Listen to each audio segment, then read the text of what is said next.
ನಮಸ್ಕಾರ ಸ್ನೇಹಿತರೆ. ಕನ್ನಡ ಟಿವಿ ಮಾಧ್ಯಮದಲ್ಲಿ ಹಿಂದೊಮ್ಮೆ ಮನೆಯೊಂದು ಮೂರು ಬಾಗಿಲು ಅನ್ನೋ ಸೀರಿಯಲ್ ಬರ್ತಾ ಇತ್ತು. ಈಗ ಅದು ಬರುತ್ತೋ ಇಲ್ಲೋ ನನಗೆ ಗೊತ್ತಿಲ್ಲ. ಆದ್ರೆ ಈಗ ಆ ಹೇಳಿಕೆ ಪ್ರಸ್ತುತ ಅನ್ನಿಸ್ತಾ ಇದೆ. ಇದು ಬಿಜೆಪಿಗೆ ಈಗ ಹೇಳಿ ಮಾಡಿಸಿದಂತಿದೆ. ಮನೆಯೊಂದು ಬರೀ ಮೂರು ಬಾಗಿಲು ಅಲ್ಲ, 100 ಬಾಗಿಲು ಅನ್ನುವಂತ ಸ್ಥಿತಿ ಬಿಜೆಪಿಗೆ ಇದೆ. ಈಗ ಕಾಂಗ್ರೆಸ್ನ ಡಿ.ಕೆ. ಶಿವಕುಮಾರ್ ಅವರು ಫುಲ್ ಆಕ್ಷನ್ ಮೋಡ್ಗೆ ಬಂದಿದ್ದಾರೆ. ಅಂತಿಂತ ವಿಕೆಟ್ ಅಲ್ಲ, ಬಿಜೆಪಿಯ ಬಹುದೊಡ್ಡ ಡಿ.ವಿ. ಸದಾನಂದ ಗೌಡ್ರ ವಿಕೆಟ್ ನ ಕಬಳಿಸೋದಕ್ಕೆ ಡಿ.ಕೆ. ಶಿವಕುಮಾರ್ ಅವರು ಫೀಲ್ಡ್ ಇಳಿದಿದ್ದಾರೆ. ಆ ಕಡೆ ಶೋಭಾ ಕರಂದ್ಲಾಜೆ ಅವರ ಕೈಗೆ ಡಿ.ವಿ. ಸದಾನಂದ ಗೌಡ್ರು ಸಿಗ್ತಾನೆ ಇಲ್ಲ. ಭೇಟಿ ಮಾಡೋದಕ್ಕೂ ಗಂಟೆಗಟ್ಟಲೆ ಸತಾಯಿಸ್ತಾ ಇದ್ದಾರೆ. ಹೌದು, ಕಾಂಗ್ರೆಸ್ನವರು ನನ್ನ ಸಂಪರ್ಕದಲ್ಲಿದ್ದಾರೆ ಅನ್ನೋದನ್ನು ಸಹ ಡಿ.ವಿ. ಸದಾನಂದ ಗೌಡ್ರು ಖಾತ್ರಿಪಡಿಸಿದ್ದಾರೆ. ಏನಿ ಬೆಳವಣಿಗೆ? ನಿಜಕ್ಕೂ ಡಿ.ವಿ. ಸದಾನಂದ ಗೌಡ್ರು ಬಿಜೆಪಿ ಬಿಟ್ಟು ಕಾಂಗ್ರೆಸ್ಗೆ ಸೇರ್ತಾರಾ? ಎಲ್ಲದರ ಬಗ್ಗೆ ಮಾಹಿತಿ ತಿಳ್ಕೊಳ್ಳೋಣ. ದಯಮಾಡಿ ನಮ್ಮ ಚಾನಲ್ ನ ಸಬ್ಸ್ಕ್ರೈಬ್ ಮಾಡಿ, ವಿಡಿಯೋನ ಲೈಕ್ ಮಾಡಿ, ಶೇರ್ ಮಾಡಿ. ಸ್ನೇಹಿತರೆ, ನಿಮಗೆ ನೆನಪಿರ್ಬೋದು, ಡಿ.ವಿ. ಸದಾನಂದ ಗೌಡ್ರು ಈ ಹಿಂದೆ ತಾವೇ ಹೇಳ್ಕೊಂಡಿದ್ರು, ನನಗೆ ಸ್ಪರ್ಧೆ ಮಾಡೋದಕ್ಕೆ ಇಚ್ಛೆ ಇಲ್ಲ, ನಾನು ರಾಜಕೀಯ ಸನ್ಯಾಸ ತಗೋತೀನಿ ಅಂತ. ಆದ್ರೆ ಈ ಬಿಜೆಪಿ ಅವರೇ ಅವರಿಗೆ ಇಲ್ಲದ ಆಸೆ ಹುಟ್ಟಿಸಿ, ಇಲ್ಲ ನಿಮಗೆ ಟಿಕೆಟ್ ಕೊಡ್ತೀವಿ ಬೆಂಗಳೂರು ಉತ್ತರದಿಂದ, ಮತ್ತೊಮ್ಮೆ ಸ್ಪರ್ಧಿಸಿ ಅನ್ನತಕ್ಕಂತ ಆಸೆ ಆಮಿಷಗಳನ್ನು ತೋರಿಸಿ ಕೊನೆಯದಾಗಿ ಅವರಿಗೆ ಟಿಕೆಟ್ ತಪ್ಪಿಸಿದ್ದಾರೆ. ಇದಕ್ಕೆ ಮುನುಸಾಗಿರೋ ಡಿ.ವಿ. ಸದಾನಂದ ಗೌಡ್ರು ಬಹಿರಂಗವಾಗಿ ಮಾಧ್ಯಮಗಳಿಗೆ ತಮ್ಮ ಅಸಮಾಧಾನನ ಹೊರ ಹಾಕ್ತಾನೆ ಇದ್ದಾರೆ. ಈಗ ಡಿ.ವಿ. ಸದಾನಂದ ಗೌಡ್ರು ಕಾಂಗ್ರೆಸ್ ಕಡೆಗೆ ಹೋಗ್ತಾರೆ. ಕಾಂಗ್ರೆಸ್ನ ಕೈ ಚಿಹ್ನೆ ಕೆಳಗೆ ಅದೇ ಬೆಂಗಳೂರು ಉತ್ತರದಿಂದ ಶೋಭಾ ಕರಂದ್ಲಾಜೆ ವಿರುದ್ಧ ಸ್ಪರ್ಧೆ ಮಾಡ್ತಾರೆ ಅನ್ನೋ ಆಫರ್ ಕಾಂಗ್ರೆಸ್ನಿಂದ ಬಂದಿದೆ. ಇದರ ಬಗ್ಗೆ ಸದಾನಂದ ಗೌಡ್ರು ಸ್ವತಃ ಖಚಿತಪಡಿಸಿದ್ದಾರೆ ಕೂಡ. ಇದರ ಬಗ್ಗೆ ನಾನಿನ್ನು ಅಂತಿಮ ನಿರ್ಧಾರ ತೆಗೆದುಕೊಂಡಿಲ್ಲ, ನಾಳೆ ನಾನು ಕಾರ್ಯಕರ್ತರ ಜೊತೆಗೆ ಕೂತು ಡಿಸ್ಕಷನ್ ಮಾಡಿ ನಿರ್ಧಾರ ಮಾಡ್ತೀನಿ ಅಂತ ಸದಾನಂದ ಗೌಡ್ರು ಪ್ರತಿಕ್ರಿಯೆ ಕೊಟ್ಟಿದ್ದಾರೆ. ಇವತ್ತು ಡಿ.ವಿ. ಸದಾನಂದ ಗೌಡರ ಹುಟ್ಟುಹಬ್ಬ. ಅವರೇ ಹೇಳೋ ಪ್ರಕಾರ, ನಾನಿವತ್ತು ಸಂತೋಷದಿಂದ ಇರಬೇಕು ಅನ್ಕೊಂಡಿದ್ದೀನಿ, ಕುಟುಂಬದವರ ಜೊತೆ ಕಾಲ ಕಳಿತೀನಿ, ಇವತ್ತು ಬಿಟ್ಟು ನಾಳೆ ಸಭೆ ಮಾಡಿ ಡಿಸ್ಕಸ್ ಮಾಡಿ ಇದರ ಬಗ್ಗೆ ನಾಳೆ ನಿರ್ಧಾರ ತಿಳಿಸ್ತೀನಿ, ಪ್ರೆಸ್ ಕಾನ್ಫರೆನ್ಸ್ ಕೂಡ ಮಾಡ್ತೀನಿ, ನಿಮಗೆ ತಿಳಿಸ್ತೀನಿ ಅಂತ ಸದಾನಂದ ಗೌಡರು ಕನ್ಫರ್ಮ್ ಮಾಡಿದ್ದಾರೆ. ನಾನು ಏನು ಟಿಕೆಟ್ ಕೇಳ್ಕೊಂಡು ಹೋಗಿರ್ಲಿಲ್ಲ, ಚುನಾವಣಾ ರಾಜಕಾರಣದಿಂದ ನಾನು ಹಿಂದೆ ಸರಿತೀನಿ ಅಂತ ಹಿಂದೆನೆ ಹೇಳಿದ್ದೆ. ಆದ್ರೆ ಮತ್ತೆ ಟಿಕೆಟ್ ಕೊಡಿಸ್ತೀವಿ ನಿಲ್ಲಿ ಅಂತ ಹೇಳಿ ಈಗ ಯಾರು ನನ್ನ ರಕ್ಷಣೆಗೆ ಬರ್ತಾ ಇಲ್ಲ ಅನ್ನೋದು ಸದಾನಂದ ಗೌಡ್ರ ಅಳಲು. ಬಿಜೆಪಿ ಅವರು ಪಾರ್ಟಿ ವಿತ್ ಡಿಫರೆನ್ಸ್ ಅಂತಾರೆ. ಯಾರದೋ ಸ್ವಾರ್ಥಕ್ಕಾಗಿ ನನ್ನನ್ನು ಇಲ್ಲಿ ಬಲಿ ಕೊಡೋ ಕಾರ್ಯ ನಡೆದಿದೆ ಅಂತಾರೆ ಸದಾನಂದ ಗೌಡ್ರು. ಬಿಜೆಪಿಗೂ ಇತರೆ ಪಾರ್ಟಿಗಳಿಗೂ ಯಾವುದೇ ಡಿಫರೆನ್ಸ್ ಈಗ ಉಳಿದಿಲ್ಲ. ನನಗೆ ನೋವಾಗಿದೆ, ಇದರ ಬಗ್ಗೆ ನಾನು ಮನಸ್ಸು ಬಿಚ್ಚಿ ನಾಳೆ ಮಾತಾಡ್ತೀನಿ ಅಂತಾರೆ ಸದಾನಂದ ಗೌಡ್ರು. ಸ್ನೇಹಿತರೆ, ಸದಾನಂದ ಗೌಡರಿಗೆ ಟಿಕೆಟ್ ತಪ್ಪಿದ ದಿನದಿಂದಲೂ ಸಹ ಪ್ರಭಾವಿ ಒಕ್ಕಲಿಗ ನಾಯಕರು, ಬೇರೆ ಯಾರು ಅಲ್ಲ, ಡಿ.ಕೆ. ಶಿವಕುಮಾರ್ ಅವರೇ ಸಹ ಫೋನ್ ಮಾಡಿ ಬಂದು ಬಿಡಿ ಕಾಂಗ್ರೆಸ್ ಪಕ್ಷಕ್ಕೆ, ಅದೇ ಬೆಂಗಳೂರು ಉತ್ತರ ಕ್ಷೇತ್ರದಿಂದ ಬೇಕಾದ್ರೆ ನಿಮಗೆ ಟಿಕೆಟ್ ಕೊಡ್ತೀವಿ ಅನ್ನುವಂತ ಡೈರೆಕ್ಟ್ ಆಫರ್ ಅನ್ನು ಸಹ ಕೊಟ್ಟಿದ್ರು. ಬೇಕಾದ್ರೆ ಸದಾನಂದ ಗೌಡರು ಇಚ್ಛಿಸಿದ್ರೆ ಮೈಸೂರು ಕ್ಷೇತ್ರದ ಅಭ್ಯರ್ಥಿಯಾಗಿ ಸಹ ಕಣಕ್ಕಿಳಿಯಬಹುದು ಅನ್ನೋ ಆಫರ್ ನ ಸಹ ಕಾಂಗ್ರೆಸ್ ಕೊಟ್ಟಿದೆ.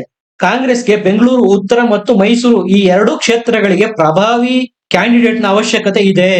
ಸದಾನಂದ ಗೌಡರು ಜಾತಿಯಲ್ಲಿ ಒಕ್ಕಲಿಗರಾಗಿರೋದು ಸಹ ಈ ಎರಡೂ ಕ್ಷೇತ್ರಗಳಿಗೆ ಅನುಕೂಲ ಆಗುತ್ತೆ ಅನ್ನೋದು ಕಾಂಗ್ರೆಸ್ನ ಲೆಕ್ಕಾಚಾರ. ಸ್ನೇಹಿತರೆ, ಇಷ್ಟು ದಿವಸ ಬರೀ ಈಶ್ವರಪ್ಪನವರು ಅಥವಾ ರೇಣುಕಾಚಾರ್ಯ ಅವರು, ರಮೇಶ್ ಕತ್ತಿ ಅವರು ತಲೆನೋವಾಗ್ಬೋದಾ ಬಿಜೆಪಿಗೆ ಅನ್ನೋ ಲೆಕ್ಕಾಚಾರಗಳಿದ್ವು. ಆದರೆ ಈಗ ಅದಕ್ಕೆ ಎಕ್ಸ್ಟ್ರಾ ಅನ್ನುವಂಗೆ ಡಿ.ವಿ. ಸದಾನಂದ ಗೌಡ್ರು ಸಹ ಸೇರ್ಪಡೆ ಆಗ್ತಾ ಇದ್ದಾರೆ. ಇದು ಕಮಲಪಾಳ್ಯದಲ್ಲಿ ಟೆನ್ಷನ್ ನ ಜಾಸ್ತಿ ಮಾಡಿದೆ. ಈ ಹಿಂದೆ ಪುತ್ತೂರು ವಿಧಾನಸಭಾ ಕ್ಷೇತ್ರದಿಂದ ಸಹ ಡಿ.ವಿ. ಸದಾನಂದ ಗೌಡ್ರು ಸ್ಪರ್ಧೆ ಮಾಡಿದ್ರು. ಮಂಗಳೂರು ಲೋಕಸಭಾ ಕ್ಷೇತ್ರದಿಂದ ಸಹ ಸ್ಪರ್ಧೆನೂ ಮಾಡಿದ್ರು. ಉಡುಪಿ ಚಿಕ್ಕಮಗಳೂರಿನಿಂದ ಸಹ ಡಿ.ವಿ. ಸದಾನಂದ ಗೌಡ್ರು ನಿಂತಿದ್ರು. ಕಳೆದ 10 ವರ್ಷದಿಂದ ಅವರು ಬೆಂಗಳೂರು ಉತ್ತರನ ರೆಪ್ರೆಸೆಂಟ್ ಮಾಡ್ತಾ ಇದ್ದಾರೆ. ಸದಾನಂದ ಗೌಡ್ರ ಪ್ರತಿ ಮಾತಲ್ಲೂ ಅವರ ಕೋಪ ವ್ಯಕ್ತವಾಗ್ತಾ ಇತ್ತು. ಇದನ್ನ ಎನ್ಕೇಶ್ ಮಾಡ್ಕೊಳ್ಳೋದಕ್ಕೆ ಈಗ ಕಾಂಗ್ರೆಸ್ ಸಿದ್ಧ ಆಗಿದೆ. ಕಾಂಗ್ರೆಸ್ನಲ್ಲಿ ಅಭ್ಯರ್ಥಿಗಳ ಕೊರತೆ ಜಾಸ್ತಿ ಇದೆ. ಇದೇ ಕಾರಣಕ್ಕೆ ಅವರು 2ನೇ ಪಟ್ಟಿ ಬಿಡುಗಡೆ ಮಾಡೋದಕ್ಕೂ ಸಹ ಬಹಳ ವಿಳಂಬ ನೀತಿ ಮಾಡ್ತಾ ಇದ್ದಾರೆ. ಬಿಜೆಪಿಯ ಲೀಸ್ಟ್ ಗಾಗಿ ಕಾದು ನೋಡಿ ಅತೃಪ್ತರನ್ನು ಸೆಳೆದು ಸ್ಪರ್ಧೆ ಮಾಡಿಸೋದು ಕಾಂಗ್ರೆಸ್ನ ಲೆಕ್ಕಾಚಾರ. ಈ ಕಡೆ ಮಂಡ್ಯ ಕ್ಷೇತ್ರನೇ ನನಗೆ ಬೇಕು ಅಂತೇಳಿ ಪಟ್ಟು ಹಿಡಿದು ಕೂತಿದ್ದಂತ ಸುಮಲತಾ ಅವರನ್ನು ಸಮಾಧಾನ ಪಡಿಸೋದಕ್ಕೆ ಹೈಕಮಾಂಡ್ ನವರು ಆಫರ್ ಮೇಲೆ ಆಫರ್ ಕೊಡ್ತಾ ಇದ್ದಾರೆ. ಹೀಗಾಗಿ ಅವರನ್ನು ಡೆಲ್ಲಿಗೆ ಕರೆಸಿಕೊಂಡಿದ್ದಾರೆ. ಸ್ನೇಹಿತರೆ, ಈ ಚಿಕ್ಕಬಳ್ಳಾಪುರ ಲೋಕಸಭಾ ಕ್ಷೇತ್ರವನ್ನು ಬಿಜೆಪಿಗರು ಅತೃಪ್ತರಿಗೆ ಆಫರ್ ಕೊಡೋ ಕ್ಷೇತ್ರವನ್ನಾಗಿ ಮಾಡ್ಕೊಂಡಿದಾರಾ ಅನ್ನೋ ಅನುಮಾನಗಳು ಬರ್ತಾ ಇದೆ. ಈ ಹಿಂದೆ ಸಿ.ಟಿ. ರವಿ ಅವರು ಉಡುಪಿ ಚಿಕ್ಕಮಗಳೂರು ಕ್ಷೇತ್ರದಿಂದ ಟಿಕೆಟ್ ನ ಬಯಸಿದ್ರು. ಅವರಿಗೆ ಟಿಕೆಟ್ ತಪ್ಪಿದಾಗ ಇದೇ ಸಿ.ಟಿ. ರವಿ ಅವರಿಗೆ ನೀವು ಚಿಕ್ಕಬಳ್ಳಾಪುರಕ್ಕೆ ಹೋಗಿ ಅನ್ನೋ ಆಫರ್ ಕೊಟ್ಟಿದ್ರು.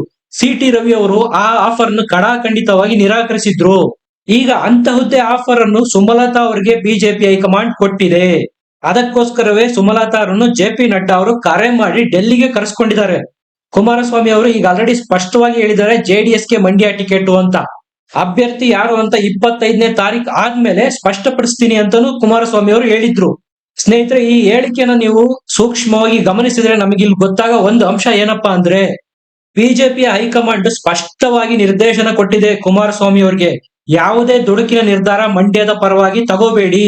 ಸುಮಲತಾ ಅವರನ್ನು ನಾವು ಕರೆದು ಮಾತಾಡಿಸ್ತೀವಿ, ಅವರನ್ನು ವಿಶ್ವಾಸಕ್ಕೆ ತೆಗೆದುಕೊಂಡು ಮಂಡ್ಯ ಟಿಕೆಟ್ ನ ಅನೌನ್ಸ್ ಮಾಡೋಣ ಅನ್ನೋ ಸೂಚನೆಯನ್ನು ಕುಮಾರಸ್ವಾಮಿ ಅವರಿಗೆ ಬಿಜೆಪಿ ಹೈಕಮಾಂಡ್ ಕೊಟ್ಟಿತ್ತು.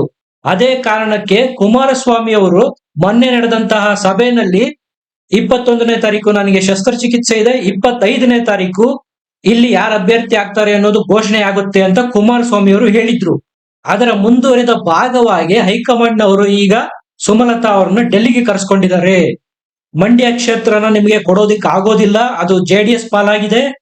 ಚಿಕ್ಕಬಳ್ಳಾಪುರ ಕ್ಷೇತ್ರದಿಂದ ನಿಮಗೆ ಆಫರ್ ಕೊಡ್ತಾ ಇದೀವಿ, ಅಲ್ಲಿಂದ ಸ್ಪರ್ಧೆ ಮಾಡಿ. ಇದನ್ನೇ ಜೆ.ಪಿ. ನಡ್ಡಾ ಅವರು ಸುಮಲತಾ ಅವರಿಗೆ ಸ್ಪಷ್ಟವಾದ ಮಾತುಗಳಲ್ಲಿ ಹೇಳಲಿದ್ದಾರೆ. ಈ ಚಿಕ್ಕಬಳ್ಳಾಪುರ ಕ್ಷೇತ್ರದಲ್ಲಿ ಒಕ್ಕಲಿಗ ಸಮುದಾಯದ ಮತಗಳು ಜಾಸ್ತಿ ಇದಾವೆ. ಸುಮಲತಾ ಅವರ ಪತಿ ಅಂಬರೀಶ್ ಅವರು ಒಕ್ಕಲಿಗ ಸಮುದಾಯಕ್ಕೆ ಸೇರ್ತಾರೆ, ಆದ್ರೆ ಸುಮಲತಾ ಅವರು ಬಲಿಜ ಸಮುದಾಯಕ್ಕೆ ಸೇರ್ತಾರೆ. ಒಕ್ಕಲಿಗರು ಮತ್ತು ಬಲಿಜ ಸಮುದಾಯದ ವೋಟ್ಗಳು ಚಿಕ್ಕಬಳ್ಳಾಪುರದಲ್ಲಿ ಜಾಸ್ತಿ ಸಂಖ್ಯೆಯಲ್ಲೇ ಇದೆ. ಸುಮಲತಾ ಅವ್ರನ್ನ ಈ ಕ್ಷೇತ್ರದಿಂದ ಕಣಕ್ಕಿಳಿಸೋದ್ರಿಂದ ಸುಲಭವಾಗಿ ಗೆಲ್ಲಿಸ್ಕೋಬಹುದು ಅನ್ನೋದು ಬಿಜೆಪಿಯ ಲೆಕ್ಕಾಚಾರ. ಆದ್ರೆ ಈ ಆಫರ್ ನ ಸುಮಲತಾ ಅವರು ಎಷ್ಟರ ಮಟ್ಟಿಗೆ ಅಕ್ಸೆಪ್ಟ್ ಮಾಡ್ತಾರೆ ಅದು ಅವರ ಡೆಲ್ಲಿ ಭೇಟಿಯ ನಂತರನೇ ಗೊತ್ತಾಗುತ್ತೆ.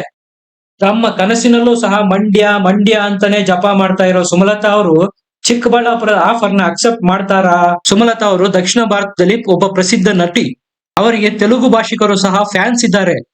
ಚಿಕ್ಕಬಳ್ಳಾಪುರ ಕ್ಷೇತ್ರದಲ್ಲಿ ತೆಲುಗು ಭಾಷಿಕರ ಸಂಖ್ಯೆ ಗಣನೀಯವಾಗಿದೆ. ಹಾಗಾಗಿ ಸುಮಲತಾ ಅವರನ್ನು ಈ ಕ್ಷೇತ್ರದಿಂದ ಕಣಕ್ಕಿಳಿಸೋದ್ರಿಂದ ಬಿಜೆಪಿಗೆ ಅನುಕೂಲ ಆಗುತ್ತೆ ಅನ್ನೋದು ಹೈಕಮಾಂಡ್ ಲೆಕ್ಕಾಚಾರ. ಸ್ನೇಹಿತರೆ, ಈ ಹಿಂದೆ ಹೈಕಮಾಂಡ್ ಬೆಂಗಳೂರು ಉತ್ತರದ ಆಫರ್ ಸಹ ಸುಮಲತಾ ಅವರಿಗೆ ಕೊಟ್ಟಿತ್ತು. ಅವರ ಮನಸ್ಸಿನಲ್ಲಿ ನಾನು ಮಂಡ್ಯ ಬಿಟ್ಟು ಬೇರೆ ಕಡೆ ಸ್ಪರ್ಧೆ ಮಾಡಬೇಕು ಅನ್ನೋ ವಿಚಾರ ಇದ್ದಿದ್ರೆ ಅವರು ಈಸಿಯಾಗಿ ಬೆಂಗಳೂರಿನ ಆಫರ್ ನ ಅಕ್ಸೆಪ್ಟ್ ಮಾಡ್ಕೋತಾ ಇದ್ರು. ಬೆಂಗಳೂರು ಅವರಿಗೆ ಈಸಿ ಗೋಯಿತ್ತು, ಸುಲಭವಾಗಿ ಗೆಲ್ಲೋ ಎಲ್ಲ ಲಕ್ಷಣಗಳು ಇತ್ತು. ಆದ್ರೆ ಚಿಕ್ಕಬಳ್ಳಾಪುರ ಕ್ಷೇತ್ರದಲ್ಲಿ ಕಳೆದ ಬಾರಿ ಬಿಜೆಪಿ ಗೆದ್ದಿರೋದು ಬಹಳ ಕಡಿಮೆ ಮತಗಳ ಅಂತರದಿಂದ. ಸಿ.ಟಿ. ರವಿ ಅವರೇ ಈ ಕ್ಷೇತ್ರ ನನಗೆ ಬೇಕಿಲ್ಲ ಅಂತ ರಿಜೆಕ್ಟ್ ಮಾಡಿರುವಾಗ ಸುಮಲತಾ ಅವರು ಇದನ್ನ ಅಕ್ಸೆಪ್ಟ್ ಮಾಡ್ತಾರಾ? ಇದು ಎಲ್ಲರಲ್ಲೂ ಬರ್ತಾ ಇರೋ ಪ್ರಶ್ನೆ. ಸ್ನೇಹಿತರೆ, ಇದಿಷ್ಟು ಸುಮಲತಾ ಮತ್ತು ಡಿ.ವಿ. ಸದಾನಂದ ಗೌಡರ ಬಂಡಾಯದ ಬಗ್ಗೆ. ಬಿಜೆಪಿ ಹೈಕಮಾಂಡ್ ಈ ಇಬ್ಬರು ನಾಯಕರ ಬಂಡಾಯನ ಶಮನ ಮಾಡುತ್ತಾ ಅಥವಾ ಇದೇ ಬಿಜೆಪಿಗೆ ಮುಳುವಾಗುತ್ತಾ? ನಿಮ್ಮ ಅಭಿಪ್ರಾಯ ಅನಿಸಿಕೆಗಳನ್ನ ಕಮೆಂಟ್ ನಲ್ಲಿ ತಿಳಿಸಿ. ವಿಡಿಯೋನ ಲೈಕ್ ಮಾಡಿ, ಶೇರ್ ಮಾಡಿ, ನಮ್ಮ ಚಾನೆಲ್ ನ ಸಬ್ಸ್ಕ್ರೈಬ್ ಮಾಡಿ. ಮತ್ತೆ ಸಿಗೋಣ. ನಮಸ್ಕಾರ.